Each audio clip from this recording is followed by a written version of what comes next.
4 minutes. That's how long it takes to boil an egg badly, or to walk the length of a middle school hallway if you stop twice to talk to someone. It's a little less than one song. It's the time between a school bell and the moment the parking lot is full of engines. 4 minutes is the length of a phone call you'd describe afterward as short.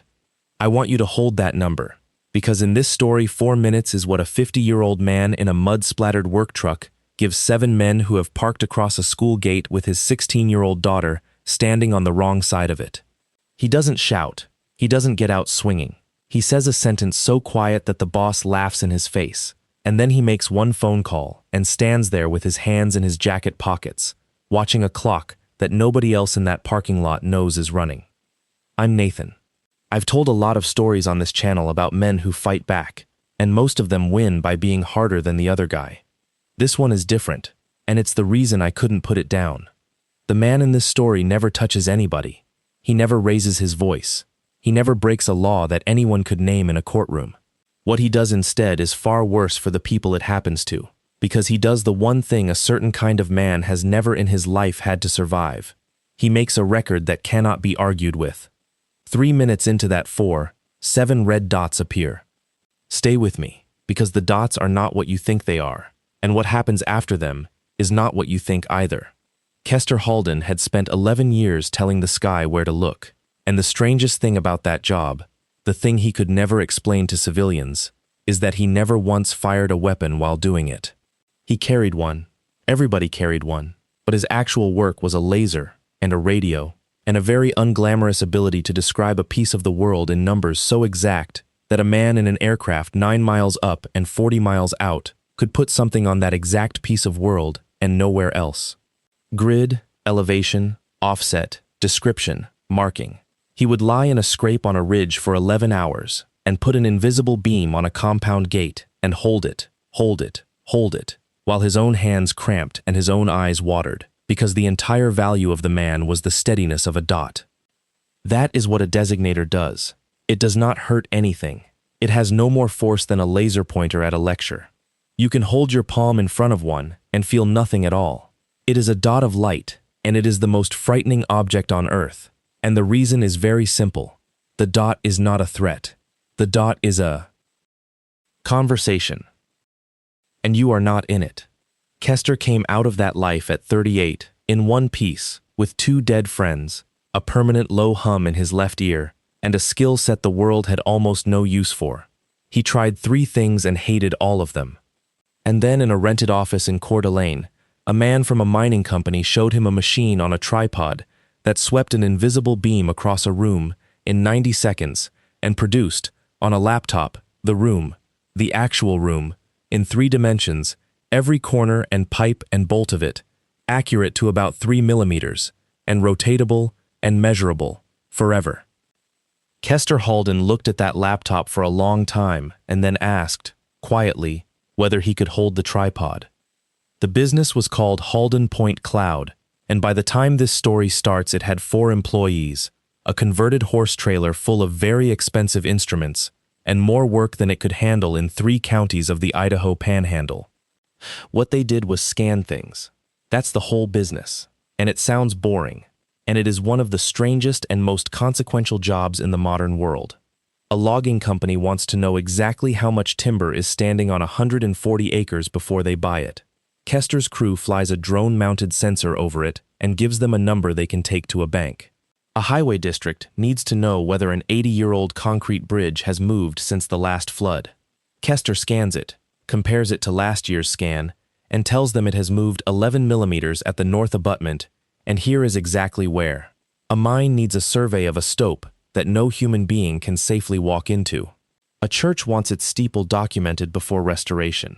A county wants a road cross-section. And once, memorably, an insurance company wanted a scan of a barn that had burned down, because the owner's account of where the tractor had been parked did not match the way the ash lay. That last job is the one that mattered, though nobody knew it at the time, not because of the barn, but because of what Kester learned from it, which was this. The ground remembers geometry.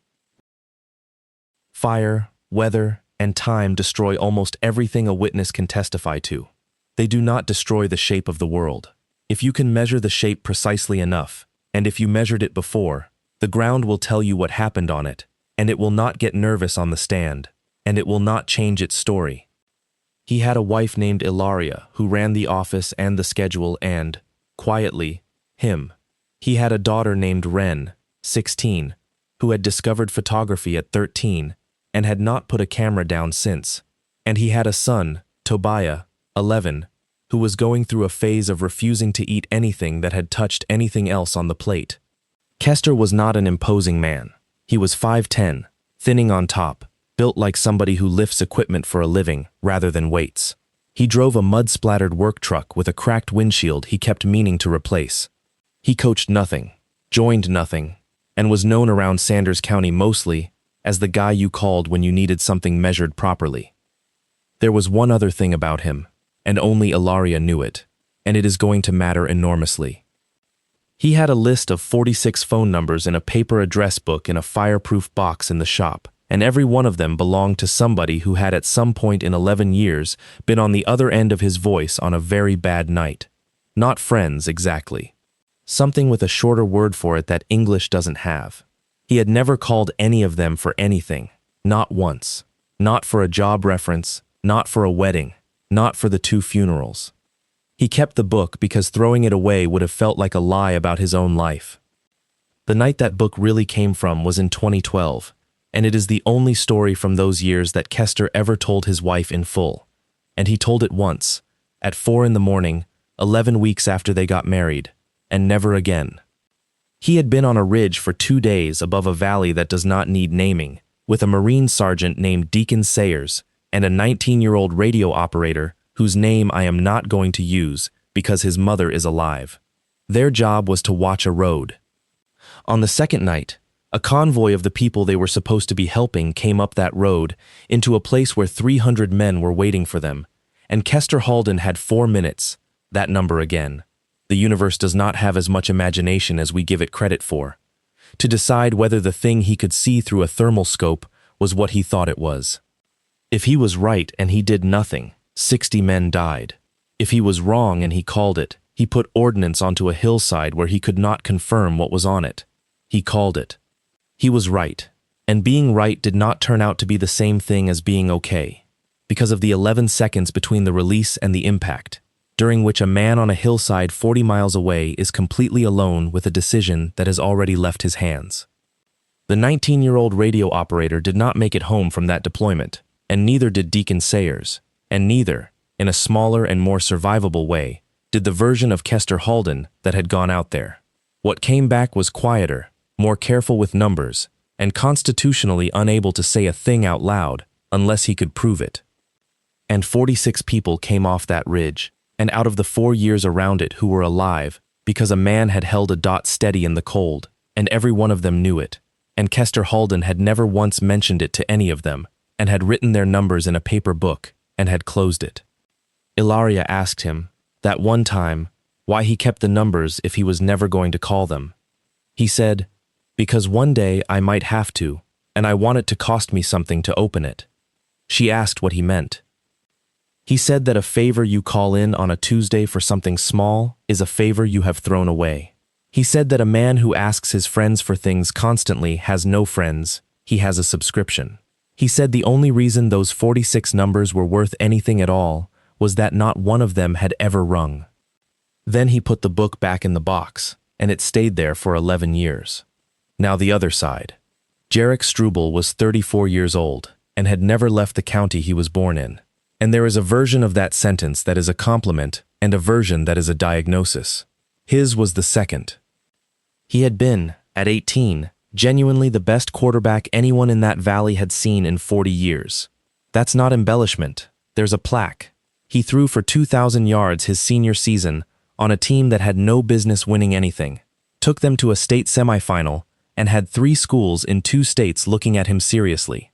And then in the spring, at a party at a gravel pit, he broke a boy's cheekbone and eye socket over nothing, over a comment about somebody's sister that the boy hadn't even made. 6 people saw it. Nobody testified. The boy's family moved to Spokane within 4 months. Jarek Struble sat out 3 games the following season for conditioning, and the recruiters, who read the same rumors as everyone else, quietly stopped calling. He never got out, and the thing that made him dangerous is that he never stopped believing he was a person things were owed to. By 34, he ran what people in that valley called, with a kind of exhausted resignation, the Bolander crew, named for the road most of them lived on, 6 men plus Jarek. They were not organized crime in any sense that would interest a federal prosecutor.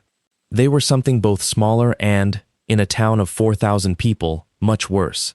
They were the reason nobody parked at the boat launch after dark. The reason 2 businesses on the main street had changed hands cheap. The reason a man named Wetherill had sold his gravel pit for less than it was worth.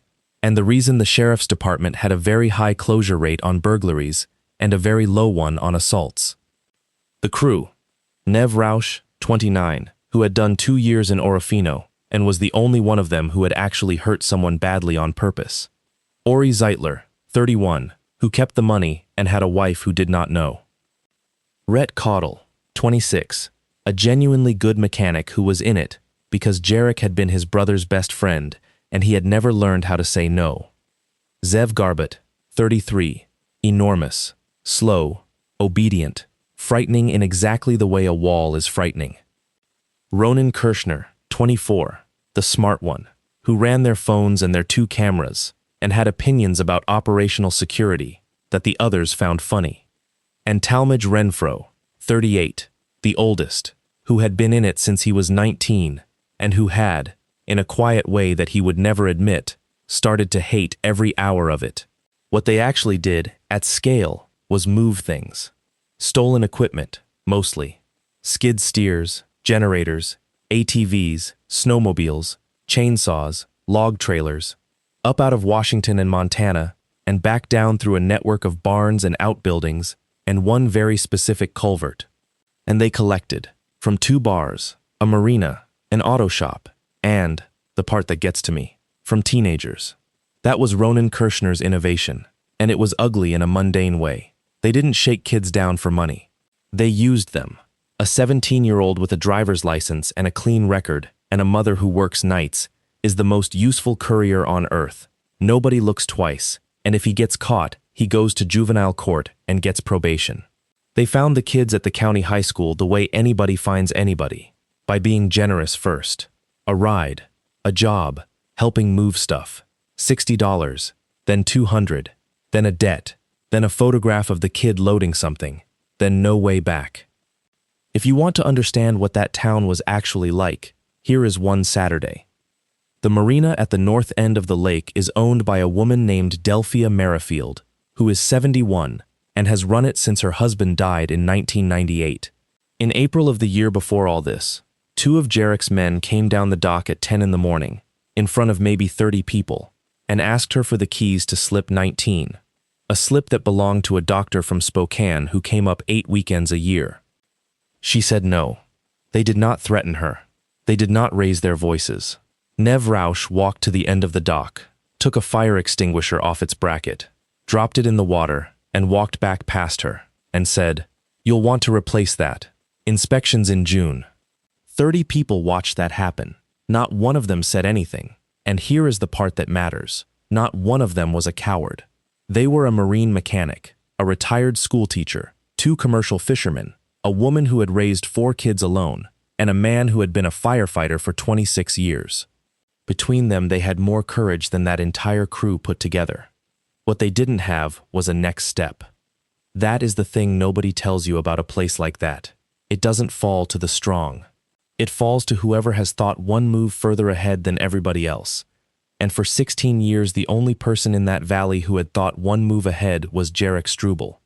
Everyone else was thinking about this afternoon, and about their boat, and about not being the one who started something. Delphia Merrifield gave them the keys and then went into her office and cried for 11 minutes, and then came out and sold 2 hot dogs and a case of oil. She testified eventually. She was the first person on the state's witness list, and she asked to be. And when Karina Vandeveer told her she was not strictly necessary, she said, "I'm going first." Ren Halden was 16, and she was a photographer. I want to be very careful here, because Ren is not a plot device. She was a real kind of kid, the kind who is quiet in class and lethal in a yearbook meeting, who had a camera on her from the moment she woke up, who had won a regional student award for a photo essay about a shuttered mill. She was not brave in the movie sense. She was, in the far more useful sense, incapable of not noticing. What she noticed, over about 7 months, was a pattern. It started with a boy in her chemistry class named Deshaun, I'll keep his last name out of it, who came back from Christmas break with a phone he could not have afforded and a flinch he had not had in November. She noticed him getting into a truck at the far end of the bus lot on Tuesdays. She noticed the same truck. She noticed that the truck had a distinctive front end, a heavy aftermarket bumper with a deep, unrepaired dent in the driver's side corner, and one fog light sitting maybe 2 inches lower than the other. She photographed it, not because she suspected anything, because it was ugly and interesting, and she was 16 and photographed everything. Over the next 5 months she accumulated, without any plan whatsoever, 411 photographs that included that truck or one of 3 others. At the school, at the boat launch, at the back of the Bolander Road shop, at the gravel pit, once at 2 in the afternoon parked across the loading door of a business that had closed the week after. She tried to tell somebody. That is the part that gets left out of every version of this story that gets shared, and it is the part that matters most, so I'm putting it in. In January, she went to the school resource officer, a decent and utterly outgunned deputy named Karsten Elwood, and she showed him 14 photographs on her phone and said she thought some of the seniors were being used to move stolen equipment. Elwood looked at them for a long time. Then he asked her, kindly, what he was supposed to do with a picture of a truck in a parking lot. He was not being lazy. He was being accurate. That was the whole problem. In February, she told a teacher, who told the vice principal, who called Wren into an office and asked, carefully, whether she was sure she wasn't confusing kids being kids with something worse. Then he asked whether her parents knew she was out taking photographs at the boat launch after dark, which was not a threat, exactly, but it was the sentence a 16-year-old girl hears as one. And in March, she tried to talk to Deshaun himself, at the far end of the bus lot, which was brave and stupid in equal measure. He would not look at her. He said, Wren, please. And then he said, you don't get it. It's not the money. And then he got into the truck with the dented bumper and did not speak to her again for a year. She stopped telling people after that. She did not stop photographing. That distinction, stopped telling, kept recording, is the hinge of this entire story. And she was 16 when she made it. And she made it for no better reason than that she could not help herself. She also, in February, photographed the interior of a barn. She had been out at dusk shooting the flooded field behind the old Wetherell place, a place she had shot a dozen times, because the water sits over the stubble in March, and the light does something remarkable, and she had walked closer to the barn than she meant to, and the door was open about a foot, and there was a work light on inside, and she did what any photographer does, which is take the picture. There were 4 ATVs in that barn. She did not know that 3 of them had been reported stolen in Sanders County, Montana, 11 days earlier. She did not know anything. She thought it was a nice frame. Ronan Kirshner saw her walking back across the field with a camera around her neck, and he told Jarek about it that night. And Jarek, this is important, did nothing for 6 weeks. That's how these things actually go. Nothing happens for 6 weeks, and then everything happens in an afternoon. What broke it was not the photograph. It was Talmadge Renfro. Talmadge was 38 and tired and had a 9-year-old of his own in the elementary school. And one night in April, drunk on a dock in a way he had not been in years, he said something out loud to Rhett Cottle about how he was going to be done by the end of summer. Rhett, who could not say no to anybody, told Jarek. He told him because he was frightened and because he thought, genuinely, that Jarek would talk to Talmadge and it would be fine. Jarek Struble did not do fine. Jarek Struble had spent 16 years managing a group of men through one instrument, which was the certainty that leaving was not available. A crew where one man leaves is a crew where anybody can leave, and a crew where anybody can leave is a crew where somebody eventually talks. He needed a demonstration, not against Talmadge, against something that would make every man on that road understand what the boundaries of the world were. He picked the photographer. He picked her because Ronan had mentioned her, because she was the daughter of a man nobody in the county was afraid of, because a 16-year-old girl is the softest possible target and the loudest possible message, and because, and I want you to sit with this, Jarek Struble had reached a point in his life where the fact that something was cruel had become an argument in favor of it. Cruelty was the demonstration. The whole content of the message was, look what I am willing to do. The plan, such as it was, they would park across the school gate at the end of the day, in front of everybody, in daylight, and they would tell Wren Halden that she rode with them now. They would name a number her father could pay, and if he did not pay it, she would work off the debt the way the boys did. They would do it publicly, and nothing would happen, and everyone in that valley, every kid, every parent, every one of Jarek's own men, would see that nothing happened. Ronan Kirshner argued against it for 2 straight days. He is not a good man, and I am not defending him, but he was the only one of them who thought about consequences as a system rather than as a feeling, and everything he said turned out to be correct. Jarek told him that if he was that worried, he could stay home. Ronan went. One more thing has to go on the table before the parking lot, because otherwise, the next part looks like a miracle, and it was actually a Tuesday. Twice a year, in May and October, Halden Point Cloud ran a 5-day certification course. It was not a favor, and it was not a hobby. It was 31% of the company's annual revenue, because there are about 9 people in the inland Northwest qualified to teach it, and Kester was one of them, and because every utility, highway district, mining outfit, and forestry contractor in 3 states needs certified operators and cannot get them. 19 students that spring, 2 from a co-op in Sandpoint, 4 from the state highway department, a man from a gold mine in Nevada who had driven 11 hours, 3 foresters, 2 women from an engineering firm in Missoula, one of whom would end up, 8 years later, running the company, a bridge inspector, a rancher who had decided at 56 to change careers. Bo Martin co-taught the field days. Day 4 is the rangefinder day, and the day 4 exercise had not changed in 6 years. You drive up to the pullout on the hill road, you set up, and you shoot 11 fixed points around the valley, the water tower, the grain elevator, 2 bridge abutments, the church spire, 3 surveyed benchmarks, the corner of the high school gymnasium, and you compare your numbers to the known coordinates. And if you are off by more than a centimeter, at 400 meters, you find out why. They had done that exercise on that pullout, on a Thursday afternoon in May, every year since 2019. Every single person in that valley who drove that hill road had at some point seen a line of people standing up there with what look, to anyone, exactly like rifles. Nobody had ever thought anything of it. It was the survey class. It was as ordinary as a school bus. That is the whole trick, and it is not a trick at all. Kester Halden did not build a private army. He had spent 6 years accidentally teaching an entire county to ignore 19 people on a hillside. The county high school lets out at 3:12, which is a strange time chosen 40 years ago to stagger the bus routes, and by 3:19 the front lot is a slow-moving mess of 200 vehicles. Kester Halden was there because of a broken tripod head. That's it. That's the entire reason. He had been scanning a bridge deck near Thompson Falls all morning, and the fluid head on the survey tripod had failed at about 11, and he'd driven back to swap it, and Ilaria had asked him, since he was passing anyway, to grab Wren instead of making her take the late bus, because Wren had 2 camera bags and it was raining. He parked on the outside lane of the front lot at 3:09 and sat with the engine off.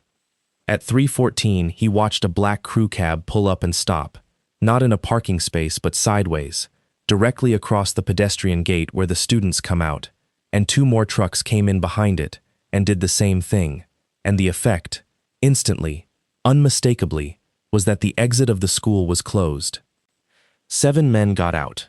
They did not hurry. That was the whole performance. They stood around the front of the lead truck in the rain in a loose arc, like men waiting for a friend, and every single kid who came through that gate had to walk past them, and every single one of them looked at the ground. Kester Halden got out of his truck. He did not run.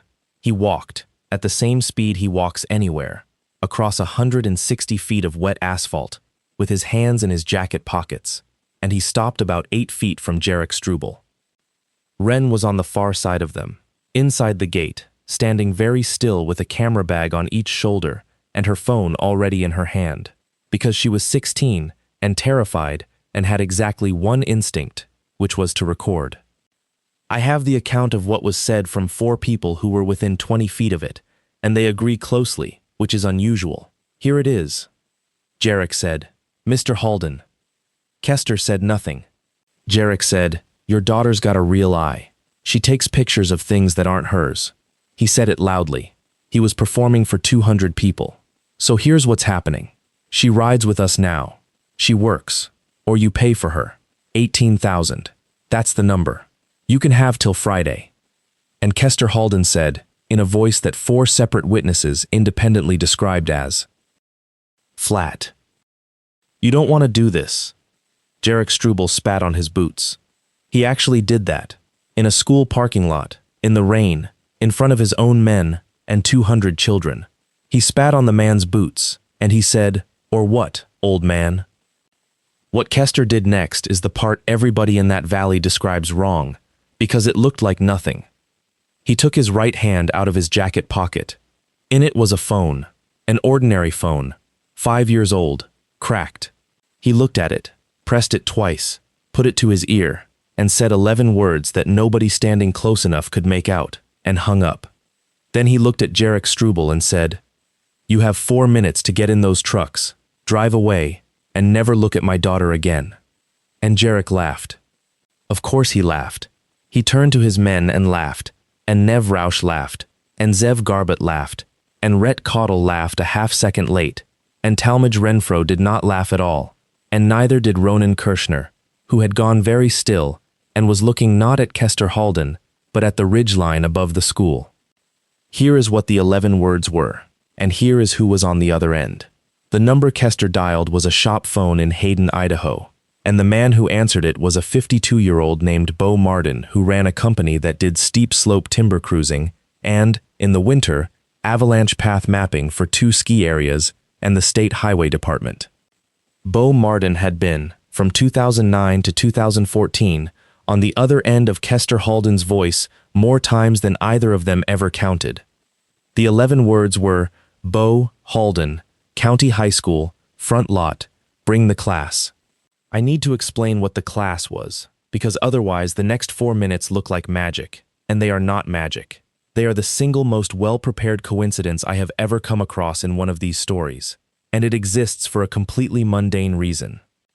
That week, in that town, there were 19 people attending a certification course. Halden Point Cloud ran a 5-day course twice a year, in the shop and out in the field, that certified surveyors and utility techs and forestry contractors on terrestrial laser scanning and, this is the part, on handheld laser rangefinder designators. The survey grade kind, which look, to any human being who has not used one, exactly like a rifle optic, because that is more or less what they are: a monocular, a Class 3R visible laser, a tripod mount, and a display that gives you distance to within a centimeter at up to 2,000 meters. Bo Martin was co-teaching it. 19 students, 17 of them had a unit in their hands at that moment because they were doing the afternoon exercise, which was measuring, from a hillside pullout, the distance to 11 fixed points around town. The hillside pullout is 410 meters, line of sight, from the front lot of the county high school. Bo Martin hung up the phone, walked out of the shop, got into a truck, and drove 90 seconds up the hill. And on the way he made one radio call to the pullout, and what he said into it, and every one of those 19 people repeated it later, because none of them ever forgot it, was, "Everybody put a dot on a man. Nobody says a word. Nobody moves. Hold it until I tell you." They were surveyors. About half of them had served. Every single one of them knew exactly what they were being asked to do, and exactly what it would look like.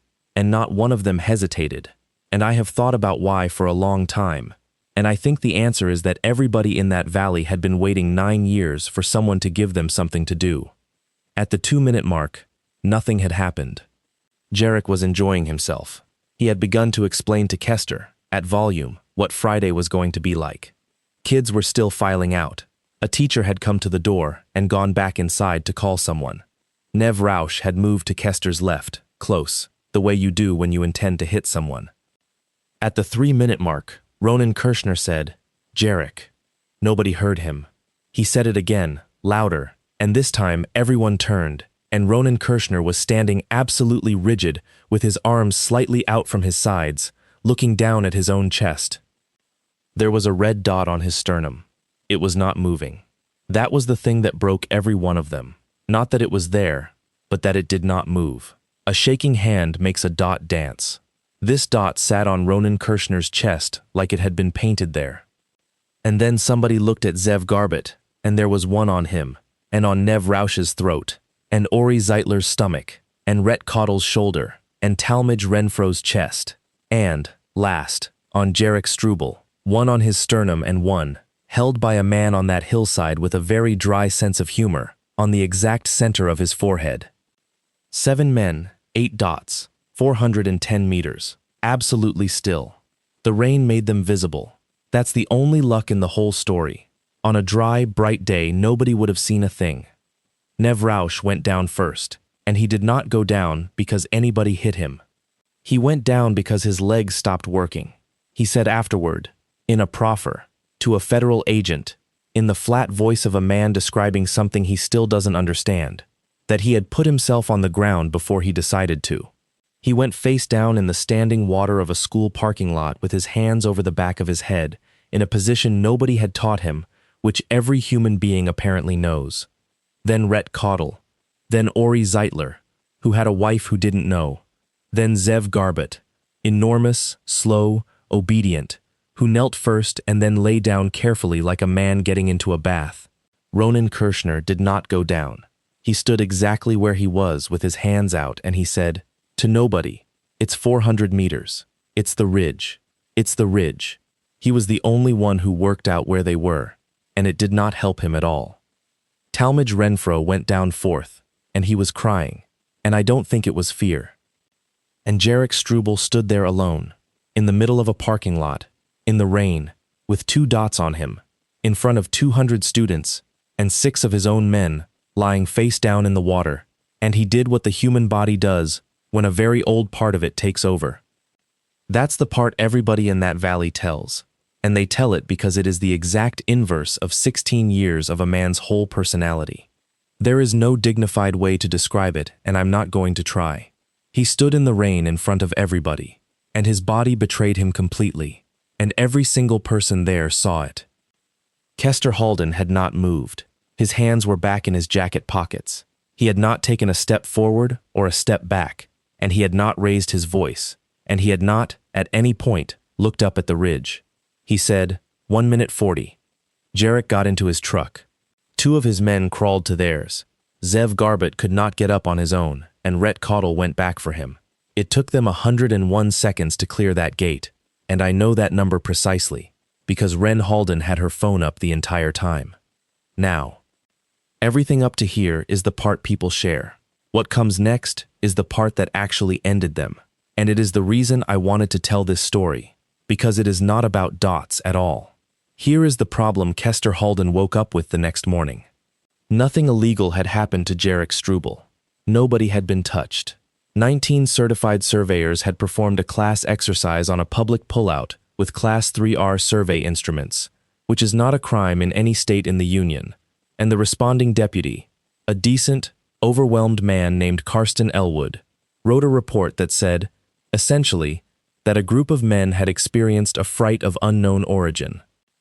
And Jarek Struble was still there, humiliated, which made him 100 times more dangerous, not less. Ilaria said it out loud at the kitchen table that night, and Kester agreed with her, and Ren, 16, still shaking, still furious, asked the question that decided everything. She asked, "Why don't they get arrested for the barn?" And Kester Halden explained to his daughter the thing that every rural prosecutor in America will tell you if you buy them a drink, because you cannot prove where something was. You can prove a man owns a barn. You cannot prove what was in it in February. You can prove an ATV was stolen. You cannot prove it was that ATV in that photograph in that barn on that date. Not to a jury, not when the defense stands up and says the photo is dark and the angle is wrong, and the serial number is not visible, and my client's cousin owns 4 ATVs. Everything falls apart on geometry. Everything always falls apart on geometry. And Kester Halden, who had spent 11 years being the man who told people the exact shape of a piece of the world, and 11 more years selling that skill commercially, sat at his kitchen table for a long time.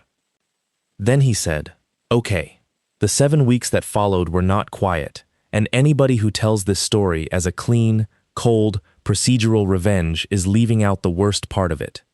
On the 4th night, somebody put a brick through the front window of the Halden shop and left it on the floor of the office where Ilaria worked. Nothing was taken. $40,000 of scanning equipment sat 11 feet from that brick and was not touched, and Kester understood immediately what that meant. It was not a burglary, it was a sentence. We were inside. We chose not to. 9 days after that, Tobiah, 11 years old, who at that point knew nothing except that his sister had been in a parking lot and his father had been strange since, got off the elementary school bus and found a man leaning on the stop sign. The man did not touch him. The man said, "You're Kester's boy," and smiled at him and walked away. Tobiah did not tell anyone for 2 days because he thought he had done something wrong. That was Nev Rausch. He admitted it later, in the flat voice of a man who no longer sees why any of it would be denied. Ilaria wanted to leave, not forever, for 6 weeks, to her sisters in Missoula, with both kids. They had the argument 3 times, and on the 3rd time she said the thing that ended it, which was, "If we go, we are the family that left." And Kester, who had been arguing for going, stopped arguing. What he did instead was the coldest thing in this whole story, and I have to be careful how I describe it because it sounds like nothing. He installed 4 cameras, not hidden ones. 4 visible, badly placed, obvious cameras, one on the shop, one on the barn, one on a pole at the end of the driveway aimed at the road, and one, this is the one, on a fence post 200 meters up the county road, aimed at absolutely nothing. The last one was a dummy. It had no card in it. Its entire function was that a man driving past it at night would slow down and look at it and think. And then, because the family were now in a house that was being watched, Kester Halden did something that his crew found completely baffling at the time. He increased his workload. He took every job that came in. He was out of the house from 6 in the morning until 9 at night, 7 days a week, with a tripod, in public, on roads, on easements, on rights-of-way, on drainage ditches, all over that valley, methodically, with a logbook. Talmadge Renfro, who was tired and 38 and had a 9-year-old, drove past him 4 times in 5 weeks. He said later that he had thought, every single time, "What is that idiot doing?" Talmadge Renfro was, at that moment, the only person in Sanders County who had correctly identified that something was happening and completely failed to identify what. Over the following 7 weeks, Halden Point Cloud scanned things. They did not do it secretly, exactly, and that is the elegant part.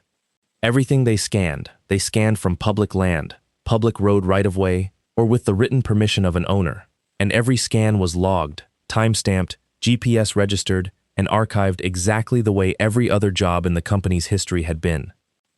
They scanned the Bolander Road shop from the county road, a full terrestrial scan of the exterior at 3mm resolution, from 4 positions on a Tuesday in May. They scanned the old Wetherell barn from the drainage easement, which is public, twice, 3 weeks apart. They scanned a culvert under a Forest Service road that a drone survey had flagged because its interior geometry did not match its as-built drawings, which is, genuinely, a completely normal thing for a survey company to notice and report to a highway district. They scanned the gravel pit. They scanned 200 meters of the boat launch approach. They scanned, on contract to an actual paying client, a stretch of county road that included the shoulder where a 19-year-old named Cassidy, no, I'm not using her real name, had been hit and killed by a vehicle that never stopped, 26 months earlier. There is one thing in that 7 weeks that was not Kester's doing at all, and it is the only piece of luck the good side got. In the 2nd week of June, an anonymous envelope arrived at the Halden shop with no note in it and a single item, A photocopy of a page from a fabrication invoice, 6 years old, from a welding supply in Plains, for 2 meters of quarter-inch plate and a hinge kit, billed to a company that had never existed. Kester never found out who sent it. He suspected. He never asked. And when Talmadge Renfro went into a room with a federal agent 8 months later, the agent did not ask either, because the agent had been doing that job for 19 years and knew what a man looks like when he is trying to buy something back. That invoice is what told Kester where to put the tripod. Without it, he scans 140 culverts and finds nothing. With it, he scanned 4, and the 4th one was wrong. And then Kester Halden did the thing that nobody, in any of the 17 interviews I have read about this, seems to have expected. He took all of it to the county prosecutor, a 44-year-old named Corina Vandeveer, and he sat in her office for 4 hours and taught her what a point cloud is.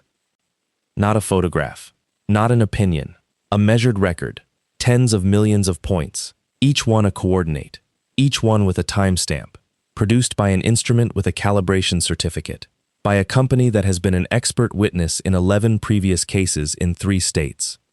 And here is what those clouds said. The barn, the 2 scans, 3 weeks apart, differed. In the second one, 4 objects were gone from the interior, and the floor had changed. Compacted dirt under weight leaves a depression, and the depressions were still there, and their footprints, measured to the millimeter, matched the wheelbase and track width of 3 specific ATV models, 2 of which had been reported stolen in Montana. The defense could argue the photograph. The defense could not argue that the earth in that barn had been pressed into the exact shape of a stolen machine. The culvert, 41 centimeters of interior clearance, was missing across a 2-meter section because there was a welded steel box inside it, under the waterline, with a hinged lid. The county opened it with a warrant. It was empty. It did not matter that it was empty. It mattered that it existed, that it had been fabricated, and that the welds on it matched, in bead profile, which is as individual as handwriting, the welds on a piece of equipment in the Bolander Road shop, which was in the scan. The shop scan. This is the one that made Corina Vandeveer stand up, because a 3mm exterior scan of a building, taken from the road, records the vehicles parked at it. And a vehicle in a point cloud is not a blurry photo of a truck. It is the truck's shape, its ride height, its wheelbase, the exact 3-dimensional geometry of every panel, including damage, including a heavy aftermarket front bumper with a deep, unrepaired deformation in the driver's side corner, and a fog light mounted 2 inches lower than its partner. And that road scan, the paid, unrelated, completely legitimate road scan of the shoulder, where a 19-year-old had died 26 months earlier, contained something the sheriff's department had photographed at the time and never been able to use. An impact transfer on a guardrail post. A curved scar in galvanized steel. You cannot match a scar in a guardrail to a photograph of a bumper. You can match a scar in a guardrail to a 3-dimensional measured surface of a bumper, because the scar is a negative of the shape that made it. It is a mold. It always was. Nobody had ever had the other half. Jarek Struble had driven the same truck for 4 years, because he loved it, because it was the only thing he had built for himself, because a man like that does not repair a dent that everyone recognizes. The dent was the point. Everyone in the valley knew that truck at 100 yards. That was the entire purpose of the truck. His vanity was a physical object with a measurable geometry, and it fit a hole in a guardrail 400 meters from where a 19-year-old bled out on a shoulder in the dark. They arrested him on a Wednesday morning in July, at his mother's house, in his shorts. Ronan Kirshner, the smart one, the only one who had argued against the school, went first and went hardest. He gave the state everything. 3 years of movement, the barn network, the culvert, the kids, the money, Orofino, all of it. He asked for one thing in his proffer, and the request is on the record, and I still think about it. He asked whether the surveyors on the ridge had been real. Nobody ever told him. Talmadge Renfro pled and cooperated, and did 22 months, and now runs a machine at a mill in Lewiston, and picks his kid up every single day. Nev Rausch got 11 years. Zev Garbett got 4. Ori Zeitler's wife found out in the newspaper. Rhett Caudle, who had never learned how to say no, got probation and 800 hours, and now, 6 years later, fixes trucks in the same shop he always did, and does not speak to anyone from that road. Jarek Struble was convicted in March of the following year of vehicular manslaughter, leaving the scene, and 11 other counts. He is doing 31 years. The trial took 9 days, and it was, by every account, deeply boring, which is exactly what Karina Vanderveer had planned. She never once mentioned the school parking lot. Not in her opening, not in her close, not through a single witness. The defense tried twice to raise it, because a story about a father who has 7 men lasered in front of a school is a story about a father with a grudge, and both times she objected on relevance, and both times she won. And she won because she had built a case that genuinely did not need it. She put a survey technician on the stand for 2 hours to explain calibration certificates. She put a metallurgist on to explain weld bead profiles. She put the county road foreman on to establish that the guardrail post had not been replaced in 11 years. She was, in her own words afterward, as dull as I have ever been on purpose in my life. The one moment of real drama came on the 6th day, and it did not come from a lawyer. The defense had been running a theory that the barn depressions could have been made by any of a dozen machines, and had put on an expert who said so at length. And on cross, Vanderveer did not argue with him. She asked him one question. She asked whether, in his professional opinion, a compacted earth impression records the track width of a vehicle to within a centimeter. He said yes. He had to. It was the basis of everything he had just testified to. And she sat down. Because 11 days earlier, at a defense request, the court had ordered the seizure and measurement of every ATV owned by every member of the Struble family and their cousins, the defense's own motion, made to prove the machines could be anybody's, and 3 of the measurements came back matching to the millimeter, and the 3 that matched were the 3 from Montana. Kester Halden was not in the courtroom for that. He was on a bridge deck near Thompson Falls with a tripod, working, because the mortgage did not care what was happening in Thompson Falls. The mother of the 19-year-old on the guardrail was in the courtroom. She had sat through every day of it. She had never met Kester Halden, and did not meet him that year or the next. 6 years later, she sent one card to a survey company in a small town, and the entire text of it, in ballpoint, was, 26 months I was told there was nothing to find. Thank you for looking at the fence. Ilaria framed it. It hangs in the office, behind the desk, at the exact height where a client sitting down can read it and not quite work out what it means. And the piece of evidence that the jury asked to see 3 times during deliberations was an animation, 40 seconds long, made by a survey technician, in which a measured 3-dimensional model of a bumper rotates slowly into a measured 3-dimensional model of a scar in a guardrail post, and fits. Kester Halden testified for 6 hours over 2 days.